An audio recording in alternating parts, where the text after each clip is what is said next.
नमस्कार। आज हम बात करने वाले हैं भारत के संविधान की। ये वो दस्तावेज है जो हमारे देश की कह सकते हैं नींव है। देखिए, ये सिर्फ एक कानून की किताब नहीं है, ये तो आधुनिक भारत का पूरा ब्लूप्रिंट है। कभी सोचा है कि इतना बड़ा देश, इतनी सारी भाषाएं, इतने सारे लोग, आखिर ये सब एक साथ चलता कैसे है? मतलब पूरा सिस्टम काम कैसे करता है? तो इन सारी सवालों का जवाब पता है कहाँ छिपा है? एक किताब में।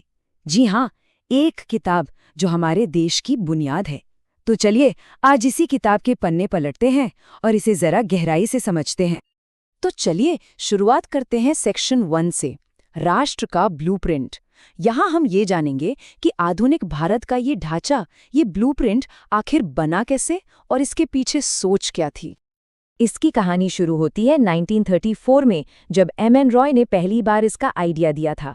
फिर 1946 में कैबिनेट मिशन प्लान के तहत संविधान सभा बनी और 9 दिसंबर 1946 को हुई इसकी पहली बैठक। सालों की मेहनत के बाद 26 नवंबर 1949 को हमारे संविधान को अपनाया गया और फिर 26 जनवरी 1950 से ये पूरे देश में लागू हो गया। और जानते हैं इस पूरे काम में कितना वक्त लगा? 2 साल, 11 महीने और 18 दिन। सोचिए, लगभग 3 साल की जबरदस्त मेहनत, बहसें और डिस्कशन, तब जाके ये दस्तावेज तैयार हुआ। और हाँ, ये कोई मामूली दस्तावेज नहीं है, ये दुनिया का सबसे लंबा लिखा हुआ संविधान है। और एक और मजेदार बात, इसे पूरी तरह से हाथ से लिखा गया है, प्रेम बिहारी नारायण रायजादा ने, अपनी खूबसूरत इटालिक स्टाइल में। इतना ही नहीं, इसके हर एक पन्ने को शांति निकेतन के कलाकारों ने सजाया है। ये एक ऐसा अनोखा मिश्रण है जो सख्त भी है और लचीला भी, और इसे बनाने के लिए दुनिया के कई बेहतरीन संविधानों से प्रेरणा ली गई है। चलिए अब आगे बढ़ते हैं सेक्शन 2 की तरफ, शासन के 3 स्तंभ। इसे आप भारतीय राज्य का इंजन रूम भी कह सकते हैं। देखते हैं ये इंजन काम कैसे करता है। तो देखिए, शक्तियों का बंटवारा बिल्कुल साफ है। 3 पिलर्स हैं। पहला, कार्यपालिका, जिसमें राष्ट्रपति, प्रधानमंत्री और उनके मंत्री आते हैं। इनका काम है कानून लागू करना। दूसरा है विधानमंडल, यानी हमारी संसद, लोकसभा और राज्यसभा। इनका काम है कानून बनाना। और तीसरा, न्यायपालिका, यानी सुप्रीम कोर्ट और हाई कोर्ट्स। ये कानूनों की सही व्याख्या करते हैं और ये पक्का करते हैं कि सब कुछ संविधान के दायरे में हो रहा है। अब संसद की बात करें तो इसके 2 हिस्से हैं। एक है लोकसभा, जिसे हाउस ऑफ द पीपल भी कहते हैं। यहाँ सदस्य सीधे जनता के वोटों से 5 साल के लिए चुने जाते हैं। दूसरी तरफ है राज्यसभा, यानी काउंसिल ऑफ स्टेट्स। ये एक परमानेंट हाउस है जो कभी भंग नहीं होता। इसके सदस्य राज्यों की विधान सभाओं से चुने जाते हैं। ये सिस्टम शक्तियों के बीच एक और बैलेंस बनाता है। अब आते हैं सेक्शन 3 पर, नागरिक अधिकार और कर्तव्य।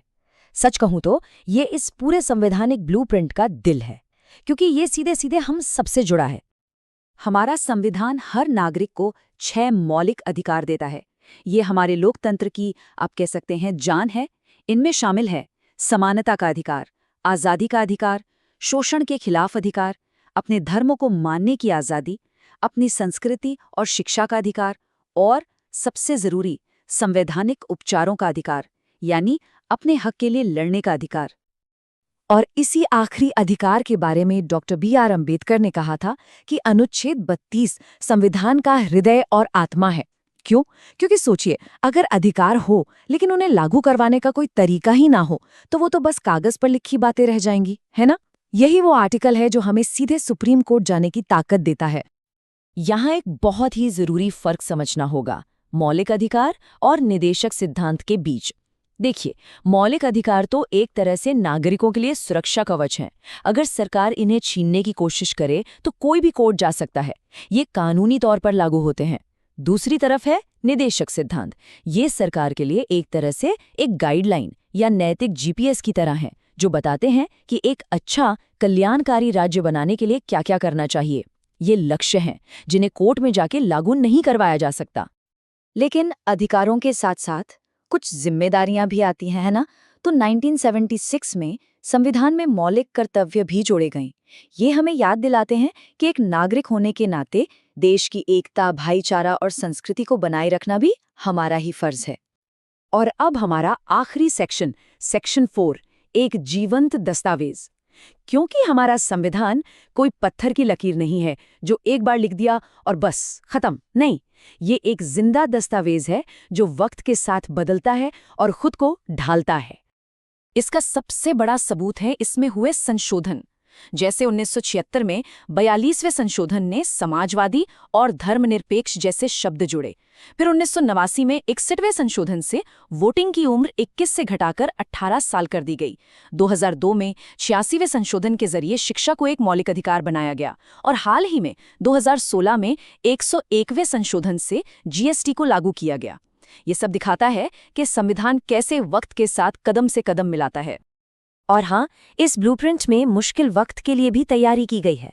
इसमें आपातकालीन प्रावधान भी हैं, जैसे कि युद्ध के समय राष्ट्रीय आपातकाल लगाना, किसी राज्य में संवैधानिक व्यवस्था फेल होने पर राष्ट्रपति शासन लगाना, या फिर देश की आर्थिक स्थिरता को खतरा होने पर वित्तीय आपातकाल लगाना।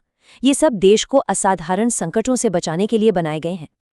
तो आखिर में सवाल यही उठता है कि क्या हमारा संविधान सिर्फ कानून की एक किताब है, या ये एक राष्ट्र की लगातार चलती आ रही कहानी है?